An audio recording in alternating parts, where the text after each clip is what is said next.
प्रीत और आदित्य ने मिलकर नीति और निशा को ऐसा सबक सिखाया कि जिसे देखकर हर किसी के रोंगटे खड़े हो जाएंगे। जी हाँ दोस्तों, कलर्स टीवी के one of the most popular serial Parineeti में अब कहानी ऐसी दिशा में बढ़ने वाली है जहां रिश्तों का इम्तिहान, प्यार की जंग और धोखे का काला सच एक साथ सामने आएगा। कहानी की शुरुआत होती है उस पल से जब नीति और उसके घर वाले पूरे आत्मविश्वास के साथ प्रीत और उसके परिवार पर एक बेहद गंभीर इल्जाम लगा देते हैं, यह कहते हुए कि सुषमा जी की हालत बिगड़ने के पीछे सिर्फ और सिर्फ प्रीत और उसका परिवार जिम्मेदार है। ये इल्जाम इतने भारी होते हैं कि सुनने वाला हर इंसान प्रीत को शक की नजर से देखने लगता है। लेकिन दोस्तों, यहाँ प्रीत वह मासूम लड़की नहीं है जो बस रोकर चुप बैठ जाए। वह पूरे आत्मविश्वास के साथ सबके सामने खड़ी होती है और एक एक कर सारे सबूत पेश करती है। अपने हर शब्द में सच्चाई का वजन और आंखों में अपने आत्मसम्मान की चमक लिए वह साबित कर देती है कि उसका इस मामले से कोई लेना देना नहीं।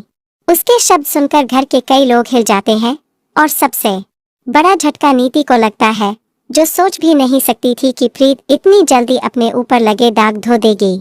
यहीं पर दोस्तों, कहानी का पहला बड़ा मोड़ आता है, क्योंकि इस बार सिर्फ प्रीत ही नहीं, आदित्य भी उसके साथ खड़ा होता है।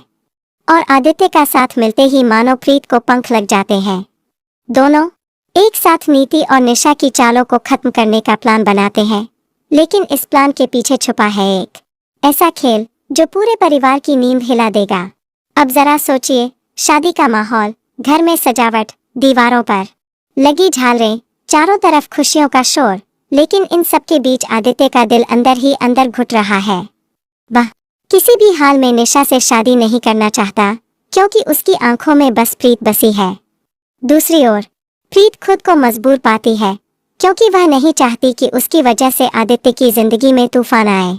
लेकिन दोस्तों, आदित्य की आंखों में साफ लिखा है, अगर दुल्हन बनेगी तो सिर्फ और सिर्फ प्रीत। और यही सोचकर वह उठाता है वो कदम जिसके बारे में सुनकर दर्शकों की सांसें थम जाएंगी। शादी वाले दिन जब सब लोग बारात की तैयारी में जुटे होते हैं, आदित्य अचानक कहीं गायब हो जाता है। कोई समझ नहीं पाता कि आखिर वह कहाँ गया। तभी खबर फैलती है, निशा गायब है। घर में हड़कंप मच जाता है, पुलिस बुलाने की बातें होने लगती हैं। लेकिन असली सच्चाई यह है कि निशा को आदित्य ने खुद किडनैप किया है। उसके बाद जो होता है वह किसी फिल्मी सीन से कम नहीं। आदित्य सीधा प्रीत के घर पहुंचता है, उसकी आंखों में प्यार और चेहरे पर एक अजीब सी गंभीरता। वह बिना कुछ कहे उसके सामने सिंदूर की डिब्बी और मंगलसूत्र रख देता है और कहता है, आज नहीं तो कभी नहीं प्रीत, तुम्हें मेरी दुल्हन बनना ही होगा। प्रीत के लिए यह फैसला आसान नहीं होता। वह बार बार सोचती है कि अगर उसने हाँ कह दी तो घर में आग लग जाएगी, रिश्ते टूट जाएंगे। लेकिन दोस्तों, दिल के सामने दिमाग की कहाँ चलती है। आखिरकार आदित्य के जज्बात और उसके सच्चे प्यार के सामने प्रीत का दिल पिघल जाता है। इसके बाद शुरू होता है वो पल जो पूरी कहानी की दिशा बदल देता है। आदित्य और प्रीत साथ फेरे लेते हैं। मंडप में मंत्रों की आवाज, पंडित जी का स्वर और चारों ओर फैला एक अजीब सा तनाव।